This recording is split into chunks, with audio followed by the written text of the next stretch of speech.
C'est dans ce cadre somptueux que je vous donne rendez-vous aujourd'hui, le monastère de Sednaya.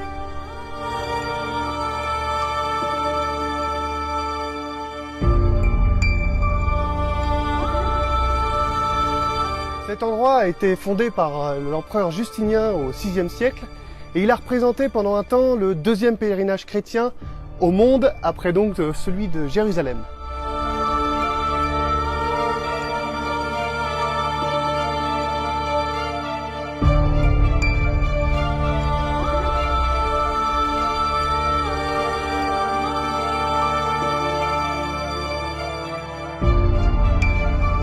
Je suis aujourd'hui donc avec notre ami Géraud, responsable des activités à Damas. Salut Bernard.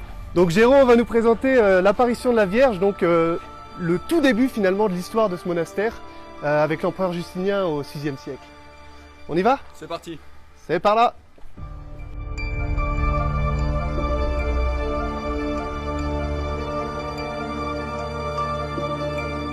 Comme vous pouvez le voir en haut, l'histoire qui relate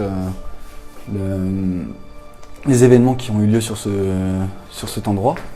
Donc c'était effectivement au VIe siècle que l'empereur Justinien, pour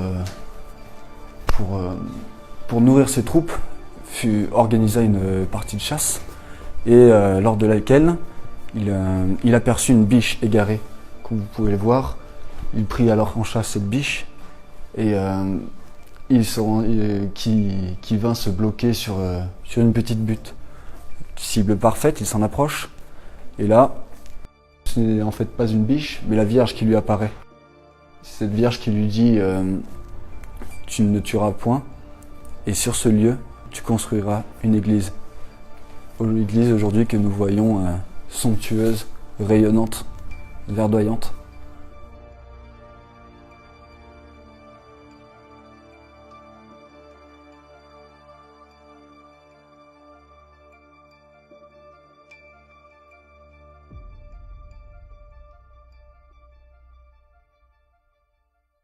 On va aller maintenant dans un endroit où il y a un Christ qui surplombe toute la vallée, toute cette vallée.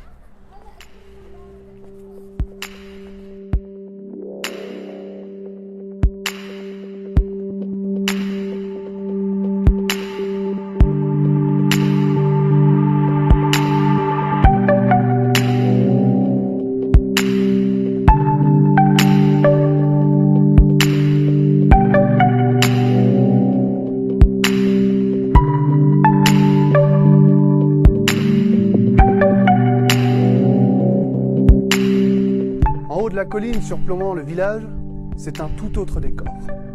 Aussi majestueux que le Christ Rédempteur à Rio de Janeiro, ce Christ de 12 mètres de haut surplombe la vallée.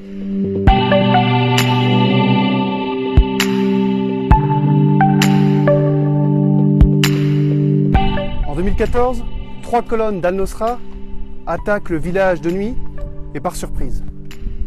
Ce sont les moines orthodoxes du monastère des Chérubins juste derrière moi qui donnent l'alerte.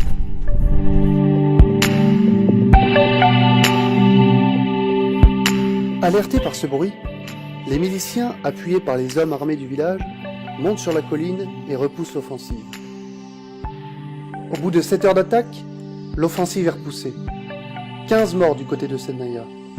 Les djihadistes d'Al-Nosra ont essuyé une sévère défaite avec 65 morts.